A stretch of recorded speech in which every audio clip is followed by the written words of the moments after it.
Well, speaking of that, it's interesting.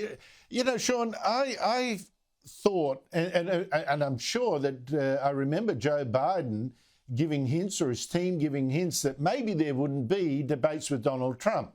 And that, to me, look, it was appalling. Of course, you shouldn't be running away from debating your opponent when we're talking about trying to choose the next president of the United States.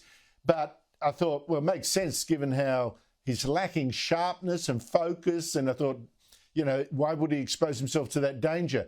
But he has now agreed only 2 debates, which seems to be a bit shy. June 27th, a second on September 10. Donald Trump took all of 30 minutes to say, yep, I'm going to be there. What's going on? What's the background to this offer, do you think?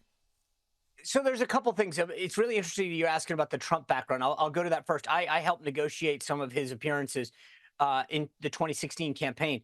Trump fears no one, right? And so that's the thing, is that his view is, if I can get on stage mano a mano, I'm going to best that person. And he did it in 2020. I think he'll do it again this cycle. So he doesn't care about the things that people like me do on the campaign staff standpoint, in terms of the venue and the moderator, all things that I think are important. Trump's view is, bring it on. I'll take you anywhere, anytime. That's the challenge he posed to Joe Biden. The Biden campaign, to be honest with you, Andrew, when I woke up this morning, I was shocked that they actually accepted his offer. But you notice, and this is not getting a ton of representation in the mainstream left-wing media here in the U.S., Biden did it with very clear terms. Number one, he said basically no third parties. That means no RFK. He does not want RFK Jr. on that debate, or frankly, anybody else. He knows that hurts him. Number two is, he said he wants no audience. He wants it in a television studio where there's no audience, because right now, frankly, from the economy to immigration to his foreign policy positions, he has nothing favorable, and he knows that an audience wouldn't react well to that. So he said no audience. Number three, he said that it had to be in a left-wing media operation. So it wasn't going to be handled where it could be broadcast by everyone. It was going to be a moderator like the softball one he got on CNN. What did he get? The first one, CNN. Jake Tapper, a former Democratic aide, whose former boss, by the way, is Chelsea Clinton's mother-in-law. She served in Congress. Jake was her press secretary, right? So he is a Democratic operative. He is going to be this. Biden couldn't ask for a bigger hometown or home field advantage. He laid the field out and made sure that the criteria was very clear, that if you want me to participate in these debates, here are the criteria that's going to benefit me that you have to accept.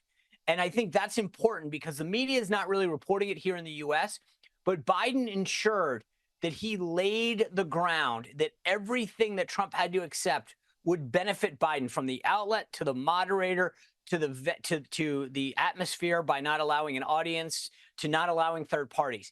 It was very clear. And again, I think because of who Donald Trump is, he said, fine, I'll take you anywhere, anytime. And I'll even go one further. I want more of them. I think that it'll be interesting. My only cautionary note, Andrew, is this. I think Trump's got to be careful, very careful, about not lowering the bar too low. At some point, if the bar merely becomes that Joe Biden has to show up and stand there for 60 minutes, that's going to be a disservice. Trump needs to lean into the fact that Biden's been in elective office for 50 years. He's a skilled debater, because Biden's trying to lay this thing like, oh, gosh, I got to be careful, and Trump can't do this and can't do that. I think Trump needs to set a trap for him, because the guy commits 1 or 2 gaffes during that first debate. I think that's where Biden's folks are going to be very, very worried that he shows his frailty mentally and physically early on, and that's going to hurt him.